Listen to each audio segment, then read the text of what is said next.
বন্ধুরা, আজকে আমার recipe vanilla cup ice cream. Summer সিজনে আমরা আইসক্রিম খেয়ে থাকি, সেজন্য এটা প্রেজেন্ট করছি। প্রথমে দুধ ঘন করলাম, গুঁড়ো দুধ দিলাম, প্রয়োজন মতো চিনি দিলাম, ছোট এলাইচি দিলাম, তারপর একটু ঠান্ডা দুধে কর্নফ্লাওয়ার গুলে মিশ্রণে দিলাম।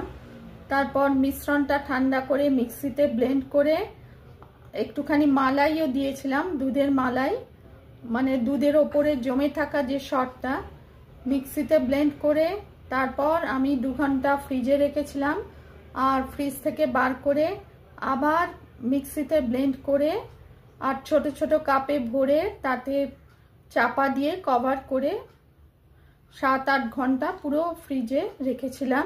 তৈরি হলো ভ্যানিলা, আর ভ্যানিলা এসেন্সও দিয়েছিলাম যেহেতু ভ্যানিলা ফ্লেভার। রেসিপি ছোট ছোট কাপে ভরে প্রেজেন্ট করছি চেরি দিয়ে।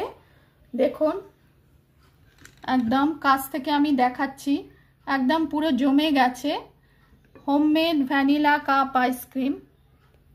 রেসিপি পছন্দ হলে লাইক করবেন, চ্যানেলটিকে সাবস্ক্রাইব করার অনুরোধ রইল। Delicious cup ice cream, vanilla flavour, summer special.